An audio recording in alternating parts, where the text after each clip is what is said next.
The David Pakman Show at davidpakman.com. Welcome to the bonus show. Let's start with a space military. Donald Trump has alluded to the Space Force that he wants to build a few times. He now is becoming more adamant that he wants to make this thing a reality. He said yesterday that he's going to direct the Defense Department and the Pentagon to move forward on the Space Force, which will be an independent sixth branch of the armed forces. He mentioned this a few times. I think at one point he conceded that he even saw it as a joke, but it's becoming increasingly clear that it's not actually a joke. Experts are saying, by the way, you do need the Congress to act in order to establish an actual new branch of the military, if it indeed is going to be a sixth branch.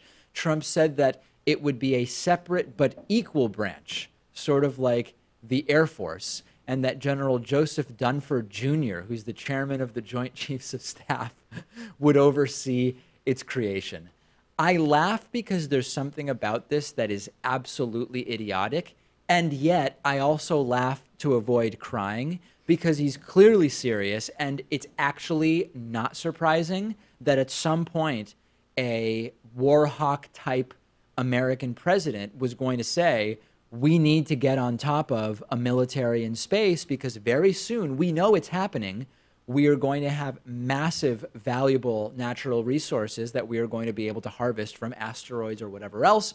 And who owns stuff and who controls space may greatly be actually determined by whoever puts the first military up there. I have mixed feelings about it, honestly. I think that, as technology advances and as space exploration grows in our society, we may need one eventually, right? Down the road, we already have troops in the air, on land, in the sea. So this would just be the new thing that they have to do. And maybe it would encourage money being spent in space exploration, which we're always trying to push for. That's a double-edged sword, though, because on the one hand, we've talked about how it would be great. There's the potential for space travel and space exploration to be a uniting force, right? A uniting force for countries that on our planet are very actively and proactively separated by these imaginary lines that we've drawn on maps.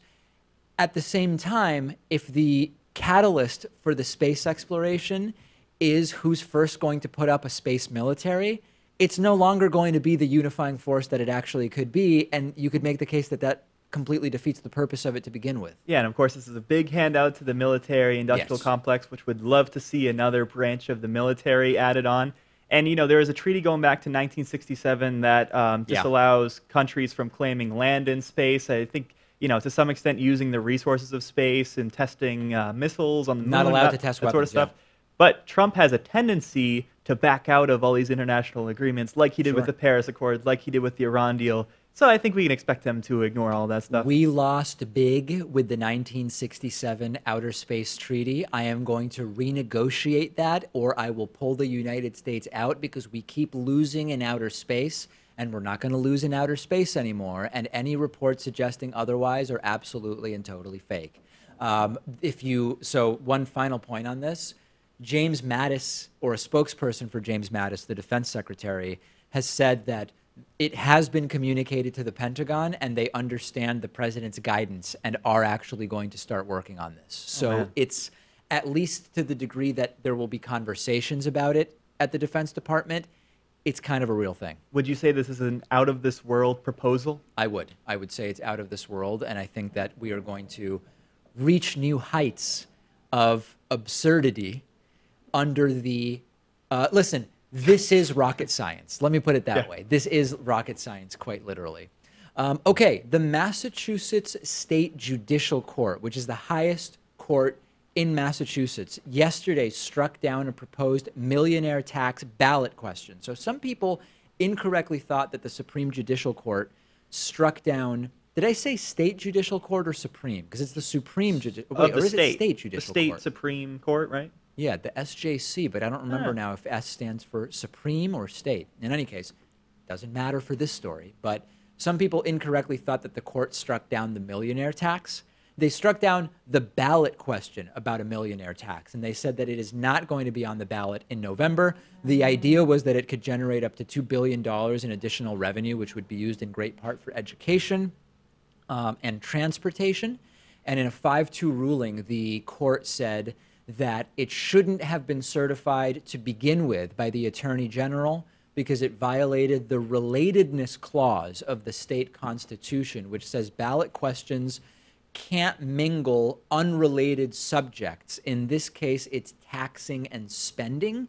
And as the question was written, it both mentions the millionaire tax to be used for spending on education and transportation. And the way you're supposed to do it is you ask a question about the millionaire tax alone, the revenue, taxation, and then separately you can do a ballot question about the spending of those funds. But the formulation of the question as signed off on by people who said, yeah, I want this on the ballot, is not in the form that it's supposed to appear in, and so it will not be on the ballot. I probably would have supported the ballot initiative, but I also find it okay in a sense that the Supreme Court in Massachusetts struck it down. I know on a technicality, but I think some people think that direct democracy should always be the law of the land, right? And the people should always be able to vote directly on issues. Sure. I think it's okay in some instances for the court to intervene, be it that popular opinion could usurp like human rights or whatever the issue may be. But certainly that's not in this here. case. Yeah, No. but I think there are some reasons why that'd be okay. I agree with the principle. I just don't know how it relates to this particular case because they were really just deciding about the form of the question. The amendment as it was written, which was referred to by its proponents as the Fair Share Amendment, would have put an additional tax of 4% on annual income above $1 million, right? So it wouldn't change. We have a state income tax of 5.3%, and I believe you have the option in Massachusetts of paying a higher rate, which I've never met anybody who does, but there is this question, or at least there used to be, of whether you want to pay like 5.8% or something like that in Massachusetts. I always put no. And this would have put an extra 4% on income above $1 million, and as I said, they would have used it for transportation and education. One other bit of controversy, in general, in Massachusetts, there is a very Boston-centric transportation budget. And in other parts of the state, like where I grew up in Western Massachusetts and other parts, there is major resentment for the fact that whenever money is raised for transportation, it almost all goes to Boston. And people seem to get, yeah, a lot of the people in the state are in Boston, but not everybody. And that has been a long time issue of controversy. Another one is the tolls on the Mass Pike, Highway 90 in Massachusetts, which are collected in a lot of the state, although not all of it. Now the westernmost part of the state has no tolls. Oh, really? Yeah, when you go way out there, you don't, I think, or at least for a while you didn't. Maybe they put it back in when they got rid of the toll booths. But in any case, a lot of the money from the toll collections are spent within Boston, or at least inside of what's called the 495 corridor here. State politics, common stuff, you know, what can you say? Happens anywhere you go. It's always a problem. I think there is a good chance that this would have passed, that the millionaire's tax would have been implemented. Yeah. You know, it's a very populist proposal, that's for sure. I think people, I mean, at the same time, there is a Mitt Romney-esque Republican contingent in Massachusetts that is socially moderate, or at least forgiving, I don't know, tolerant, call it what you will, but all about low taxes. Or all the people who would argue that, you know, all these rich, successful people are going to move out of Massachusetts if you allow this tax to go through. Yeah, although, you know, there is some outflow of people from Massachusetts, but it doesn't necessarily seem to be related to the tax rate. It seems that you are seeing as the average age of baby boomers continues to rise and you see people retiring, people tend to retire to places that are not Massachusetts. So I think it's actually not related to the tax rate, but conversation for a different day. Pat's former employer, Domino's Pizza, has been patching potholes in Milford, Delaware, and patching them with cement, or I guess it's concrete, that has the Domino's Pizza logo on it.